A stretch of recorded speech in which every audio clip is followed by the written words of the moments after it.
si ka mundësi që Edi Rama, edhe goditje që s'pak i ka bërë kundërshtarëve të të afërt, i merë dhe i kthe në favor.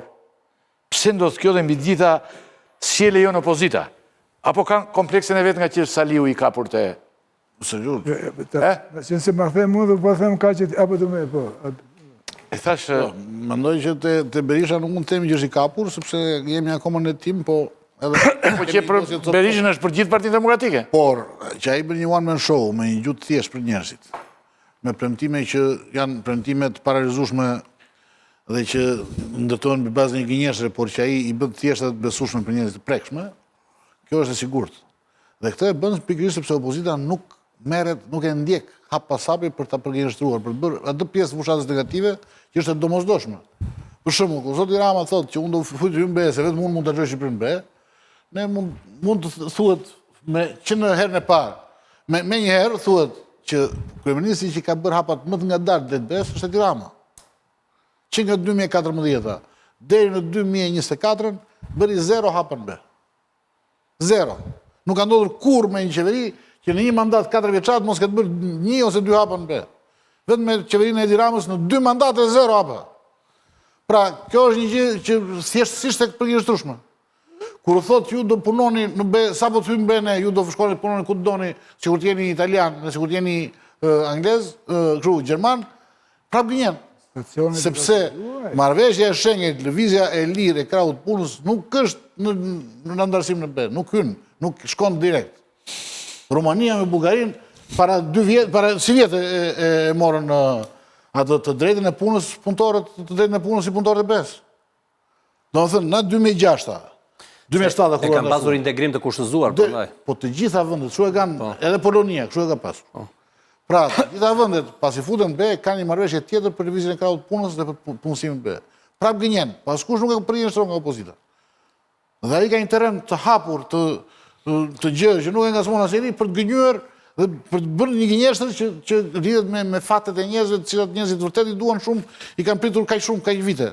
Dhe vetë një gjë për Schengenin që ndryshon nga Shqipëria në be dhe Shqipëria jashtë BE-s është që radha kur shkon në kufi, ti nuk do jesh në radhën e atyre që nuk janë në komunitetin evropian, po do jesh në radhën e atyre që janë në komunitetin evropian. Vetëm kaq ndryshon me lëvizjen.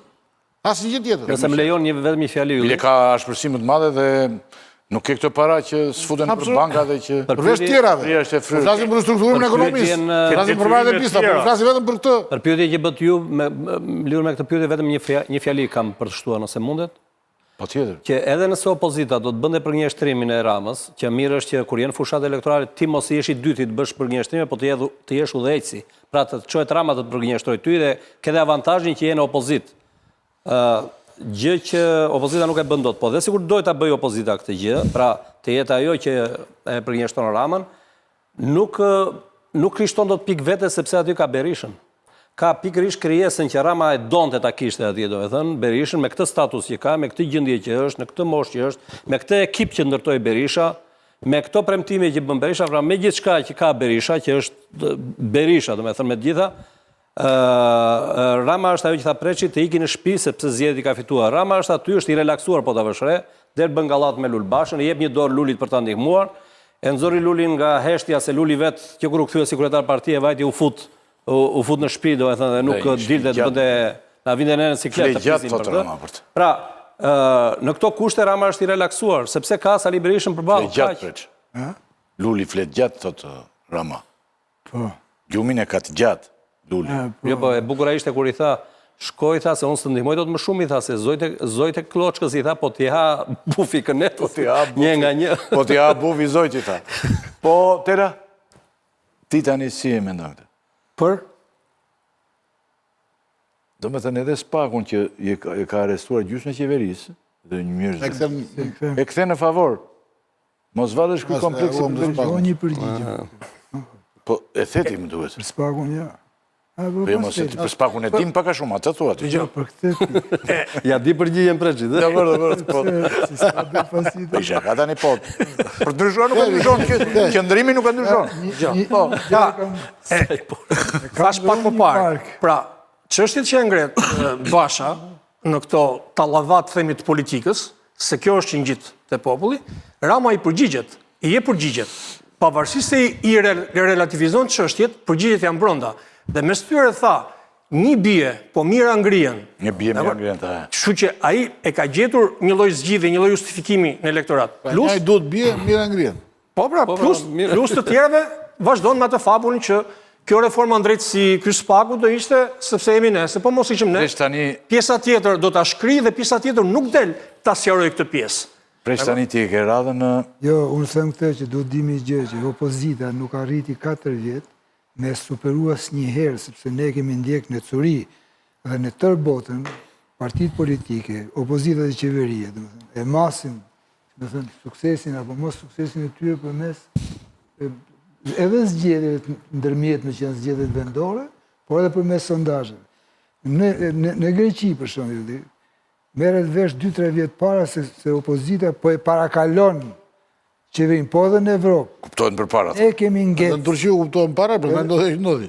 Ne kemi ngec, jo, nuk ndodh që opozita afrohet. Jo, kuptohen nga sondazhet që fiton dhe Imamoglu. Ne kemi ngec, sepse opozita i ka ofruar, opozita Partia Demokratike u ofroi zgjedhësve vetë krizën. Pra detyra e liderëve ishte të zgjidhin krizën. Ka përcjellën krizën, ky nuk u hidhet zgjedhësve elektoratit, ne kemi ca problemet tonët edhe ne, kjo është edhe i hidhet. Domethënë, kalojnë 4 vjet. Kjo është në mandatin më të zi të qeverisë Rama, sa i takon korrupsionit të hetuar, sepse retorikë për korrupsionin është bërë edhe përpara, por korrupsionit hetuar, numrit të zyrtarëve socialistë, të qeverisë qendrore apo vendore që kanë shkuar, janë hetuar, kameruar hetimi, janë dënuar. Pra, një bilanc i papar në historinë në një partie politike, në Itali, partitë historike janë rrëzuar me shumë më pak se kaq, në operacionin e duarve të pastra, ka pas pak, nuk arrin të përfitoj opozita. Kjo është problemi. Nuk fiton Rama. Opozita e përgatit fitore kur vjen të fushata Pyetja tjetër tani, preq.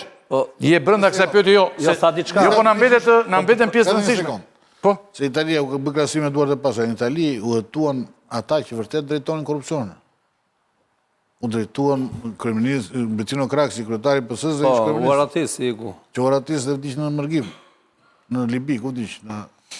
Ishte, se tjetër kush për korrupsion, tjerët ishin ministra, kështu, vetëm ai ishte. Po pra, kryetari i Partisë Demokratike.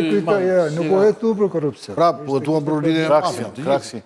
Craxi po. Jo, pati tronditje politika italiane. Pra Craxi po, se Craxi vdiq jashtë Italisë. Pra, në Itali gjithë klasa politike, Giulio Andreotti, u hetuan për lidhje me mafian. Pra, ishe u hetuan ata, tek ne nuk ka hetim në këto nivele. Tek ne hetohet, Velia është niveli më i lartë dhe është niveli i parë dhe i vetmi dhe mbeti i fundit, një zyrtarin detyrë. Ke zëvendës kryeministrin? Një zyrtarin detyrë, ishte zëvendës kryeministrin. Gjithë janë që isha dhe çuditërisht të gjitha këto janë statistike që shkojnë BE-s dhe na afrojnë me BE-n. Pra, asnjë gjë nuk na thot ne me siguri që kjo nuk është orkestruar nga Rama. Për spakun. Pse ka avantazh Rama? Jo, kam dhe unë një shtesë. Rama e ka avantazh. Një drejtësi që është i 100 sa vjeçare, me krahasim me një spak që ka filluar 3 muaj. Po nuk po e krahasojmë presh tani pashnen se ti nuk të le. Po ylet e spakut ti të vret. Ka të bukur Preçi, po se kishe mendjen ty Ylli. Ylli tha, Preçi tha një gjë të bukur është avantazhin e merr ai që menaxhon krizën. Në fakt e ka përpunuar Këshilli, ai që menaxhon kaosin thot fiton zgjedhjet. Ai krijon avantazh. Po unë duhet të vi tek pse Rama ka aftësinë ta kthejnë avantazh goditjen që i është dhënë. Sepse opozita taktikisht ka lëvizur shumë gabim. Dhe e kam fjalën për Sali Berishën veçanërisht, se pjesa tjetër e opozitës është në rregull e mbështet spakun. Sali Berisha del dhe u thot qytetarëve shqiptar unë do shkris spakun. Ndërkohë që dihet politikash perceptim, qytetarët shqiptar spakun në shumicën e tyre të paktën sipas sondazheve që kanë dalë, sa të vërteta janë nuk e di, por shumica e qytetarëve shqiptar thonë jemi pro spakut, deri në 70% e tyre. Tani ti bën një veprim jo elektoral. Ti del dhe u thua qytetarëve shqiptar atyre që do të japin votën, unë do të shkryj dashurinë tuaj më të madhe që është spaku. Kurse Edi Rama e kuptoi këtë, e nisi ta bënte gabim këtë me Rion Velin, e kuptoi që kurth, ose ndoshta e bëri lojë dhe atë aq sa bëri për Velin, sa për të thënë që për të largojnë, por e kuptoi që nuk mund të bënte të mbante një qendrim jo elektoral ndaj spakut. Kështu që me kthen avantazh.